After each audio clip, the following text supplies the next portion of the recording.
Today, we're in Burgundy, France. Have you ever heard of the grape Aligote? Let's get it.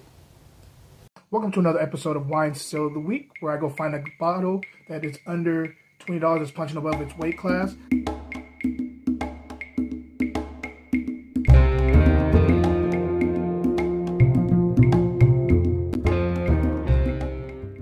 Hey, what up, y'all? It's Friday, and I cannot wait to get into this wine with you. Before I do, I want to let you know that it is Fiction Week on the Grapes and Sand newsletter, so go subscribe to that and check it out. I got a lot of stuff coming your way. Stay tuned until the end so you can hear the whole thing. But I'm ready to get into the wine. I'm thirsty, and I want some good wine. I think I have a really good bottle here. So welcome to Wine Still of the Week, and let's get into the wine. Today, we are in Burgundy.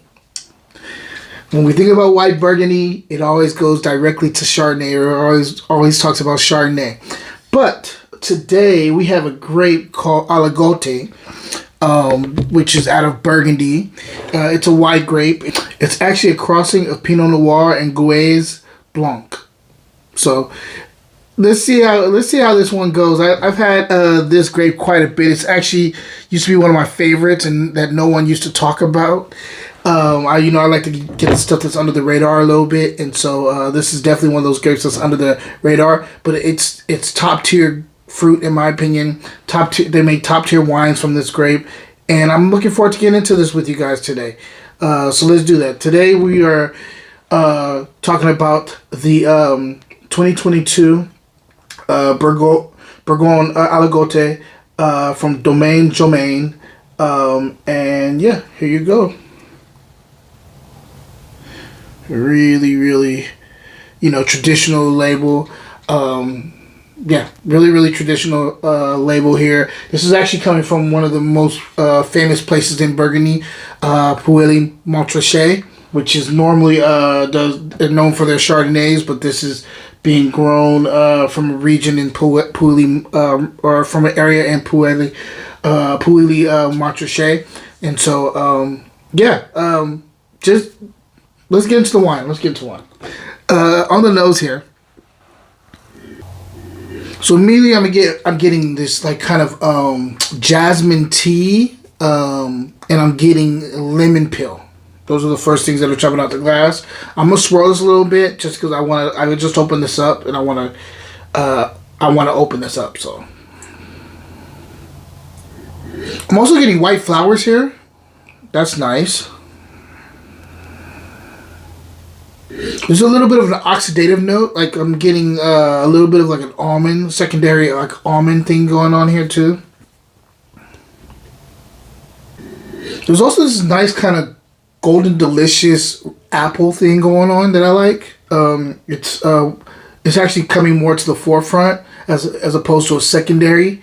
I'm digging it quite a bit. There's also a bit of spice here. I'm getting a little bit of like a cinnamon and a clove here. And lastly, I think I get a little bit of like raw honey. Let's go ahead and taste it and see if everything's translating to the palate. Wine Still of the Week will be right back. Black Wino, a brand that derived from me being the lone black person in a lot of these wine rooms. I want to represent diversity in the wine world. If you do too, go to fruitandglassgear.etsy.com and copy your own hat. Cheers. Now back to the show. Aligote for the win. This is outstanding. This makes me remember how much I miss this grape, and how little I drink of it now that I should be drinking it more. This is top tier. God, I miss these kind of wines. Let me taste it and I'll start talking about structure. Just everything going for this wine. Great mouthfeel here. Medium for white wine, medium plus body. Medium plus body. Mostly, I would say medium plus. Finish is nice and long. Great length here. Acid is medium plus. Decent amount of acid here. You would think it wouldn't be, but there is. Every time I say something, it's like I'm expectorating a little bit, not wanting to. So, this is very, very delicious. Very, very delicious. Let's talk about the fruit. Okay, so like I was saying before, Definitely has this nice golden delicious slash lemon peel thing up front. Now that I'm drinking more of it, I'm getting some stone fruit in the middle. I'm getting a little bit of nectarine. I'm also getting some tangerine here too, which is really good. It becomes like more of a fruit basket up front that I didn't expect. As it transitions to the mid palate, you do get a little bit of that kind of cinnamon, clove, spice thing in the mid. There's also like a little bit of like a kind of an oxidative note there too, which I dig. And then there's this raw honey finish that's there for a minute and then it goes away, but the rest of the fruit is still there.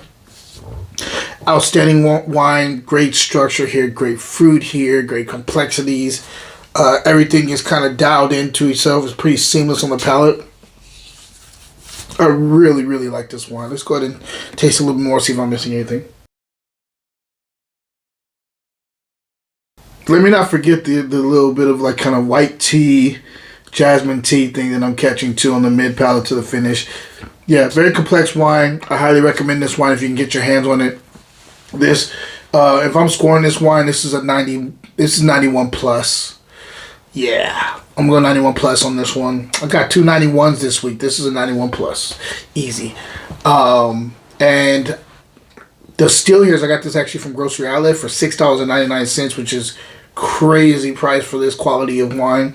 So if you can get your hands on this, highly recommend you go and grab a bottle of this because this is a no-brainer, guys. And this is gonna be one of those ones that is a case buy that you want to buy a bunch of them because you know it's gonna get hot outside and you're gonna want to have something that's complex but also refreshing. This is the way to go, especially for the price. $6.99 is a steal. Other than that, guys, we are in my fiction week right now for my Grapes and Sand newsletter. A lot of stuff coming still. I am going to be announcing the names who won the drawing for the paid subscription for a whole year. So instead of them paying, they get the paid subscription content for a whole year for free, just because they subscribed. Also recommend you subscribe anyway nowadays because I am going to be doing more things like that where I'm doing giveaways. So definitely stay tuned for that. Other than that, my question of the day is, most people when they want a Chardonnay want a Chardonnay, but if you had to pick something that gives you kind of the mouthfeel, the some of the flavor profile, some of the weight on your palate that Chardonnay gives you, what's that grape for you? I'm gonna be honest with you. Aligote is one that comes to mind a lot of times with me when I'm thinking about I want a Chardonnay, but I want something that's not Chardonnay, something similar, but has its own flavor profile, its own style. Aligote is a good one. There's a lot of other ones that I do too, but I'm gonna leave the floor. I'm gonna let you guys have the floor on this and let me know what you guys think. So, guys, hope you have a wonderful weekend, and until next time, cheers.